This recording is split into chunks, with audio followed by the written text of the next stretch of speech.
Après plusieurs jours de tensions politiques en France, le Premier ministre Sébastien Lecornu a survécu à 2 votes de défiance au Parlement. L'examen du budget va pouvoir débuter. L'Afghanistan et le Pakistan ont approuvé un cessez-le-feu de 48 heures, un accord qui survient après l'une des confrontations armées les plus graves des dernières années à leurs frontières. La tension politique s'apaise, du moins pour le moment. Le Premier ministre Sébastien Lecornu a survécu à 2 motions de censure ce jeudi à l'Assemblée nationale. La première, portée par la France insoumise, n'a recueilli que 271 voix sur 577, 18 voix qui manquaient pour atteindre la majorité absolue afin de faire tomber le gouvernement. La survie du Premier ministre doit beaucoup aux députés socialistes qui se sont majoritairement abstenus de voter cette motion. La deuxième, déposée par le Rassemblement national et ses alliés, a obtenu encore moins de votes, 144 voix seulement. Elle a été soutenue à l'unanimité par les groupes du Rassemblement national et UDR, ainsi que par 16 des 50 députés LR. Malgré ce résultat, le gouvernement Lecornu reste fragile et le président Emmanuel Macron doit maintenant composer avec une assemblée profondément divisée alors que les débats autour du budget s'annoncent explosifs.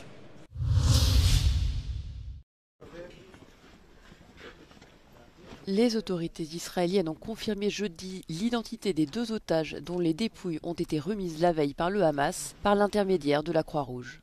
Selon Tsahal, il s'agirait d'une jeune femme de 27 ans assassinée lors du festival Nova et d'un soldat de 39 ans d'origine bédouine tué au combat le 7 octobre.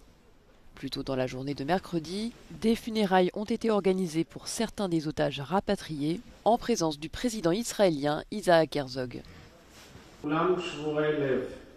על חטופינו החללים, על הילדים והילדות, האחים והאחיות, האבות והאימהות שלנו, שבאותו יום מר ונורא, לפני 2 ימים נפלו, נטבחו, נשרפו, נאנסו ונחטפו, בידי הרשע הברברי הנורא מכל.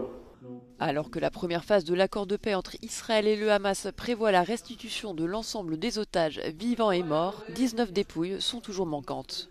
Mercredi, l'armée israélienne a annoncé que l'un des corps précédemment restitués par le Hamas n'était pas celui d'un otage, ajoutant à la confusion entourant le respect de l'accord par le groupe islamiste. Le Hamas a assuré déployer des moyens pour clore le dossier, mais a précisé que la récupération des corps restants nécessitait des efforts considérables et des équipements spécialisés.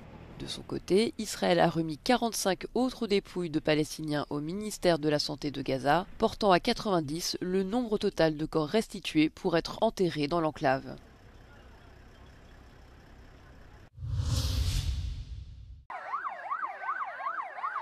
Des jets de pierre sur le siège d'entreprises qu'ils accusent de collaborer avec Israël, des poubelles incendiées et des bouteilles lancées sur les forces de l'ordre. À Barcelone, ce mercredi, une manifestation de soutien à Gaza a dégénéré en affrontements violents entre les manifestants et la police. Le rassemblement, qui a réuni près de 15 000 personnes, a été impulsé par plusieurs syndicats dans le cadre d'une nouvelle journée de mobilisation générale pour Gaza en Espagne. À Valence, des débordements ont également éclaté en marge d'un rassemblement de près de 1000 personnes devant la Roig Arena. Les manifestants protestaient contre une rencontre d'Euroleague organisée à huis clos pour prévenir les troubles entre le club local et l'Hapoel Tel Aviv. Alors que la première phase de l'accord de cessez-le-feu est en voie d'achèvement, les manifestants appellent à un positionnement plus dur envers Israël, réclamant la rupture de tout lien politique et commerciaux avec l'État hébreu et une pression accrue en faveur d'une solution à 2 États.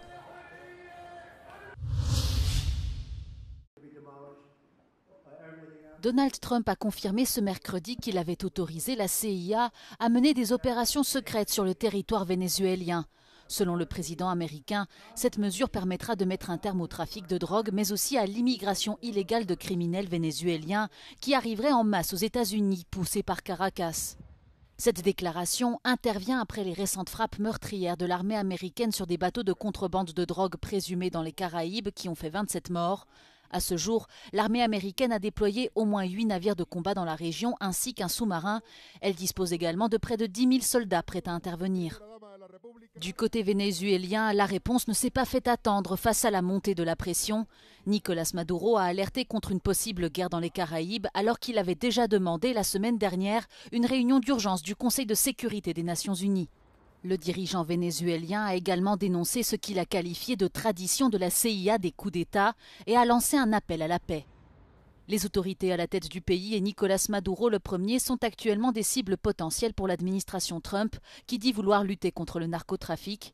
Le président lui-même est accusé par Washington d'être à la tête d'un cartel, le cartel de Los Soles, et une récompense de 50 millions de dollars a été mise sur sa tête.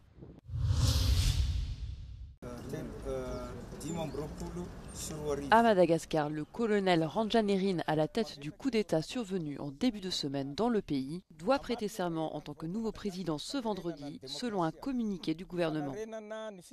Dans sa première interview depuis l'éviction d'Ange Raswell, le responsable militaire, chef de l'unité d'élite CAPSAT, a confirmé qu'il exercerait les fonctions de chef d'État durant 2 ans, jusqu'à l'organisation de nouvelles élections.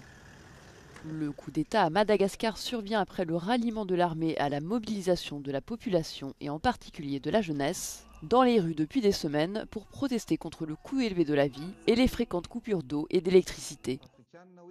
Destitué par les députés malgaches lors d'un vote à l'Assemblée nationale après avoir refusé de démissionner, Ange Raswell a été exfiltré par l'armée française et pourrait avoir rejoint Dubaï. Son renversement a été condamné par la communauté internationale et l'Union africaine. L'organisation a suspendu Madagascar de ses instances avec effet immédiat. Le Sénat uruguayen a adopté une loi dépénalisant l'euthanasie, faisant de l'Uruguay le 2e pays d'Amérique latine après la Colombie à légaliser cette pratique. Il a rejoint aussi la dizaine de pays dans le monde qui ont déjà légiféré sur le sujet. Dans la pratique, la loi autorise l'euthanasie pour toute personne psychologiquement apte, atteinte d'une maladie incurable causant, je cite, des souffrances insupportables et diagnostiquée en phase terminale. Cette décision renforce la réputation de l'Uruguay comme l'une des nations les plus libérales de la région sur le plan social, ayant déjà légalisé la marijuana, l'avortement et le mariage entre personnes du même sexe. Le président intérimaire syrien Ahmad al-Shara a rencontré le président russe Vladimir Poutine à Moscou lors de sa première visite officielle en Russie. Ce voyage diplomatique intervient moins d'1 an après la prise de pouvoir d'al-Shara.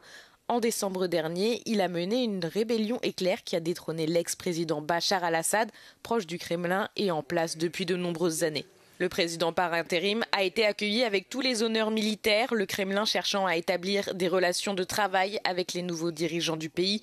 Vladimir Poutine a toutefois déclaré que la politique de la Russie à l'égard de la Syrie restait constante, affirmant qu'elle était ancrée dans le même principe directeur qu'elle a toujours suivi. В России никогда в отношении Сирии не было никаких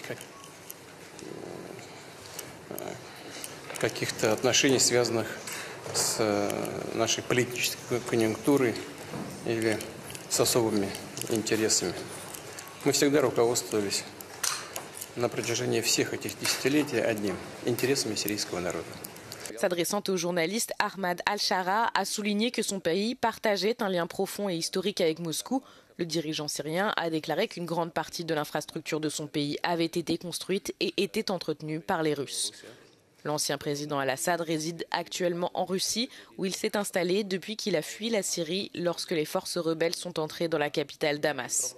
Al-Shara devrait demander l'extradition d'al-Assad afin qu'il soit jugé dans son pays pour les crimes de guerre commis au cours des 14 années de guerre civile en Syrie.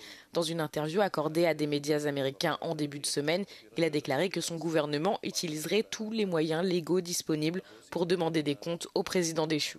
Le Kremlin a jusqu'à présent évité le sujet.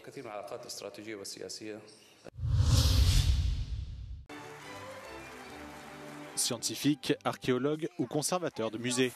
30 lauréats de 24 pays ont été récompensés lors de la remise des prix du patrimoine européen qui s'est tenue cette semaine à Bruxelles. Cette cérémonie met à l'honneur la préservation de l'héritage culturel sur le continent.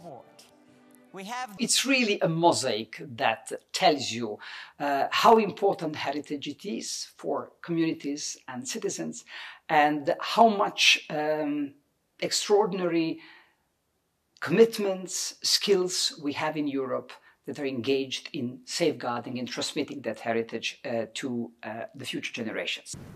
L'un des premiers prix a été décerné à la conservatrice Inger Bisgaard, qui a consacré sa carrière à la protection du patrimoine du Groenland, de l'architecture traditionnelle en bois aux cabanes d'expédition du XXe siècle.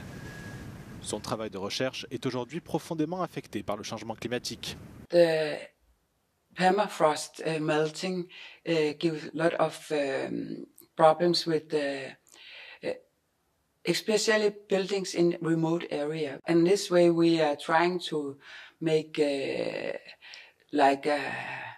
put more gravel on the houses so they come up and the water can come out.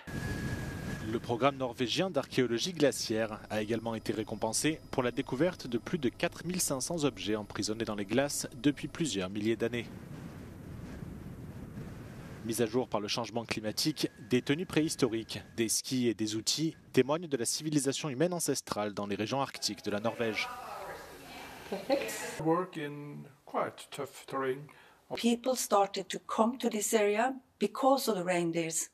They moved from France to Norway, and then people settled down and starting to live from agriculture and also, of course, the hunting.